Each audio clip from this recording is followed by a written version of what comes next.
মালকিন খুব সুন্দর দেখতে ছিলেন, কিন্তু চাকরদের সাথে কোনো কথা বলতেন না। আমি ওনাকে লুকিয়ে লুকিয়ে দেখতাম।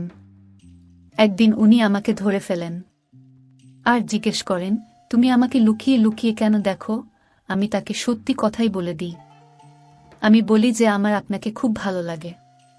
উনি বলেন, আমাকে যদি তোমার এতই ভালো লাগে তাহলে আমাকে বিয়ে করে নাও। এটা শুনে আমি খুশিতে পাগল হয়ে যায়। তারপর মালকিন আমাকে একটা বড় ঘরে নিয়ে যায়। সেই ঘরের ভিতরে ঢুকে আমার গায়ের লোম খাড়া হয়ে যায়, কারণ ভিতরে তো বন্ধুরা, ভিডিওটি শুরু করার আগে আপনি যদি আমার এই ছোট্ট চ্যানেলটি নতুন দর্শক হয়ে থাকেন তাহলে চ্যানেলটি সাবস্ক্রাইব করে নেবেন। তো চলুন প্রথম থেকে শুরু করা যাক। আমার নাম শ্যামল। আমি আমার মায়ের সাথে একটা ছোট গ্রামে থাকতাম। আমি লোকের বাড়িতে কাজ করে নিজের পেট চালাতাম। আমার বাবা অনেক বছর আগে মারা গিয়েছিলেন। সেই কারণে মা আমাকে বেশি পড়াতে পারেনি, আর তার জন্য আমি কোনো ভালো চাকরি পাইনি। বাড়িতে আমরা মাত্র দুজন মানুষ ছিলাম, আমি আর আমার মা। আমি গ্রামের চৌধুরী বাড়িতে চাকরি করতাম। মা আমাকে অনেকবার বিয়ে করতে বলেছিল, কিন্তু এখন আমার বিয়ে করার কোনো ইচ্ছে নেই। আগে আমি একটা নিজের বাড়ি করতে চাই, তারপরে আমি বিয়ের ব্যাপারে ভাবতে চাই। আমি সেরকম ছেলে নয় যারা বড় হতে না হতেই বিয়ে করার জন্য ব্যস্ত হয়ে পড়ে। আমি মনে করি আগে আমার একটা মেয়ের দায়িত্ব নেওয়ার যোগ্য হয়ে ওঠা উচিত, তারপরেই বিয়ে করা উচিত। আর আমার এখন কারো দায়িত্ব নেওয়ার ক্ষমতা নেই। আমি যা রোজগার করি তাতে আমি শুধু আমার মায়ের দায়িত্ব নিতে পারবো। অন্য একটা মেয়ের দায়িত্ব নেওয়ার ক্ষমতা আমার এখনো হয়নি। তাই আমি মাকে আমার জন্য মেয়ে দেখতে বারণ করতাম। এতে মা একটু রেগে যেত, কিন্তু তারপর মা বুঝতে পারত যে আমি কেন তাকে বারণ করেছি। আমি অনেক বছর ধরে আমার গ্রামে কাজ করছি, কিন্তু চৌধুরীদের বাড়িতে কাজ করে আমি আমার পারিশ্রমিক ছাড়া আর কিছুই পেতাম না। ওদের থেকে অন্য কোনো সাহায্য পেতাম না। আমার পারিশ্রমিকের টাকাই তো আমার সংসার চলত। তাহলে আমি নতুন বাড়ি তৈরি করার টাকা কোথা থেকে পাব? মাঝে মাঝে মনে হতো আমার স্বপ্ন স্বপ্নই থেকে যাবে, সেটা কোনো দিনই সত্যি হবে না। চৌধুরীদের বাড়িতে অনেকগুলো কাজের লোক ছিল। তারা সবাই খুশি ছিল, কারণ তারা দুবেলা দুমুঠো খেতে পেত। এর থেকে বেশি তাদের কোনো চাহিদাই ছিল না। বড়লোকেদের এতে অনেক লাভ হতো। তারা গরিবদের দিয়ে কম টাকায় অনেক বড় বড় কাজ করাতে পারত, আর গরিব লোকেরা সেটা খুশি হয়ে করে দিত। এতে তাদের দোষ নেই। নিজেদের পেট চালানোর জন্য তাদের কিছু তো করতেই হবে। এমনিতেই গ্রামে গঞ্জে চাকরি বেশি নেই, আর থাকলেও একটা অশিক্ষিত লোককে চাকরি দেবে কেন? তাই তাদের কাছে একটাই উপায় ছিল যে বড়লোকদের বাড়িতে কম পয়সায় চাকরের কাজ করা, আর বড়লোকরা এটারই সুযোগ নিত। আমার বাবাও চৌধুরীদের বাড়িতে চাকরের কাজ করত। আমার বাবা মারা যাওয়ার পর সেই কাজটা আমি পেয়েছিলাম। আমি আর বাবা সারা জীবন ওদের হয়ে কাজ করে গেলাম, কিন্তু তার বদলে আমরা কি পেলাম? আমরা নিজেদের একটা ভালো বাড়ি বানাতে পারি না।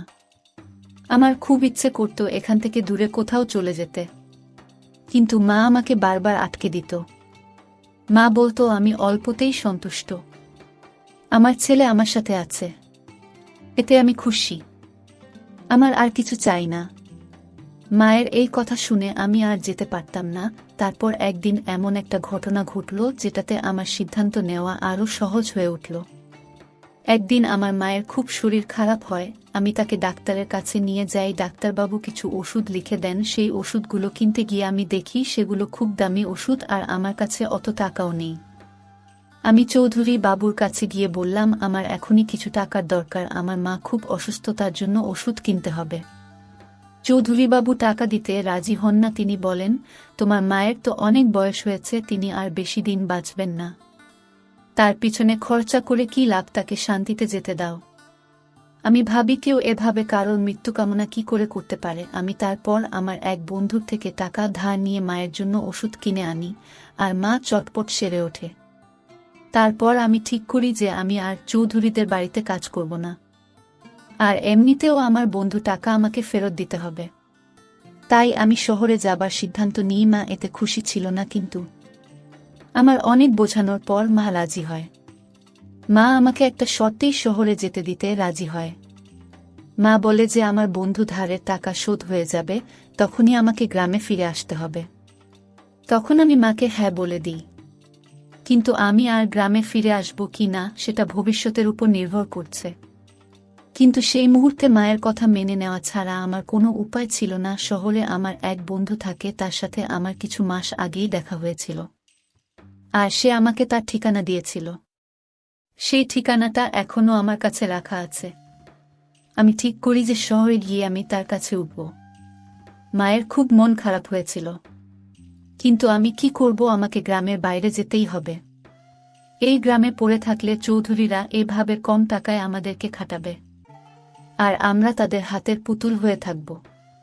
গ্রামে আমাদের যে সব আত্মীয় স্বজনরা ছিল তাদেরকে আমি বলে যাই যে আমার অনুপস্থিতিতে তারা যেন মাকে দেখে রাখে। তারপর আমি নিজের জিনিসপত্র গুছিয়ে বিকেলে শহরের জন্য রওনা দিলাম।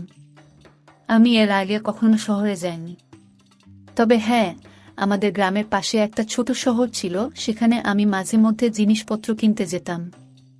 আমি পরের দিন একটা বড় শহরে গিয়ে পৌঁছি। আমি আমার বন্ধু ঠিকানাটার সাথে এনেছিলাম, সেই ঠিকানাটা খুঁজতে আমার পুরো দিন লেগে যায়। শেষমেশ আমি তার বাড়িতে গিয়ে পৌঁছই, কিন্তু আমি জানি না সে এখনও সেখানে থাকে কিনা।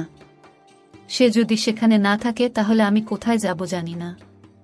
আমি সেই দরজায় গিয়ে কলিং বেল বাজালাম, আর আমার বন্ধু এসে দরজাটা খুলল। সে আমাকে দেখে অবাক হয়ে যায় আর খুশি হয়। সে আমাকে অনেকবার বলেছিল শহরে এসে কাজ করতে, কিন্তু আমি মায়ের জন্য আসতে পারিনি।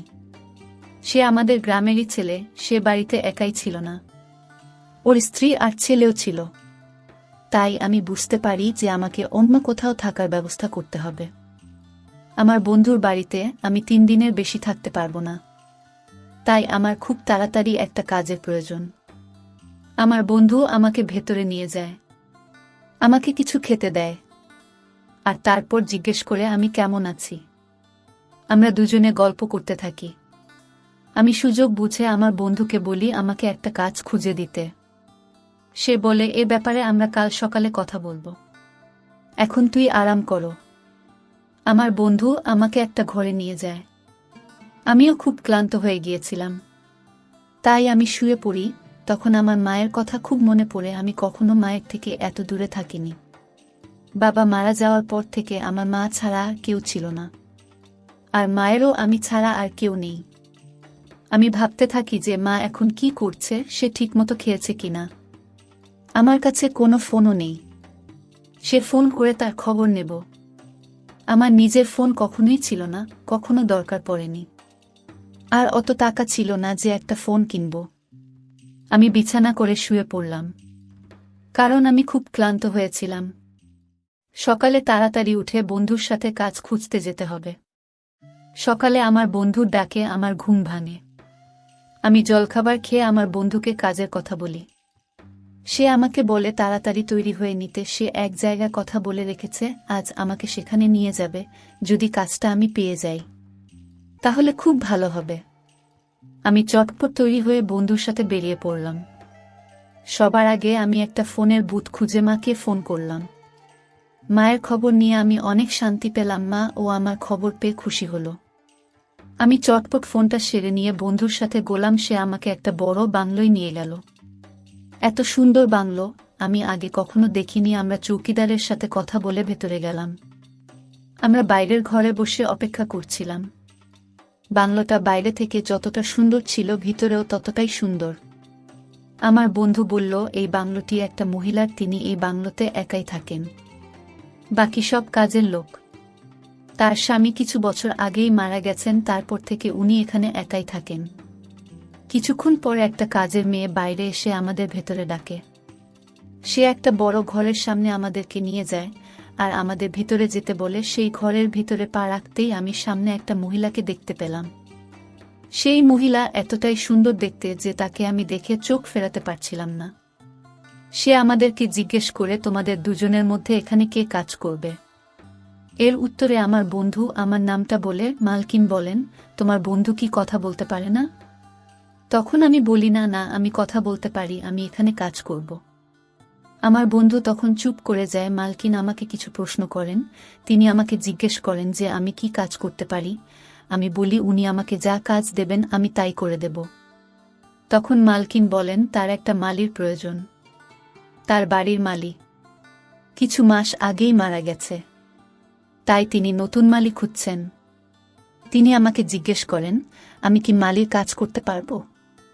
কাজটা সহজ ছিল আর পারিশ্রমিকও ভালো পাচ্ছিলাম। তিনি বলেন তার বাংলোতে তিনি আমাকে একটা থাকার জায়গা দেবেন। তাই আমি কিছু না ভেবেই হ্যাঁ বলে দিই। মালকিন বললেন কাল আমি ঘুম থেকে উঠে যেন তোমাকে কাজে দেখতে পাই। এখন তোমরা আসতে পারো। আমরা বাড়ির বাইরে বেরিয়ে এলাম।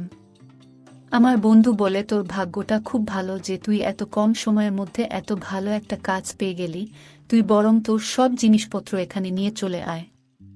আমি ভাবি আমার বন্ধু ঠিকই বলেছে, তাই আমি বন্ধুর বাড়ি থেকে আমার সব জিনিসপত্র বাংলায় নিয়ে আসি। বাংলার এক চাকর আমাকে একটা ঘর দেখিয়ে দেয় যেখানে আমি থাকব। সেই ঘরটা ভালোই ছিল। কাল থেকে আমাকে কাজে যোগ দিতে হবে। এই কাজটা আমার খুবই দরকার ছিল। আমি একটা থাকার জায়গা পেয়েছিলাম। এটা না পেলে আমাকে আমার বন্ধুর বাড়িতেই পড়ে থাকতে হতো। আর কতদিনই বা আমি আমার বন্ধুর বাড়িতে থাকতে পারতাম। তার ও নিজের ফ্যামিলি আছে, সে কতদিন আমাকে টানত। তাই এই কাজটা আমার কাছে ভগবানের আশীর্বাদের মতো ছিল। মালকিন যেমনটা বলেছিল আমি তেমনটাই করলাম। পরের দিন তারা ওঠার আগেই আমি কাজে যোগ দিলাম।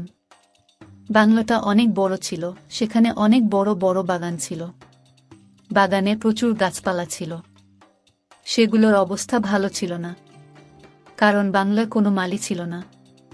এখন এগুলো দেখাশোনা করা আমার দায়িত্ব। আমাকে বাগানটাকে আবার সুন্দর করে তুলতে হবে।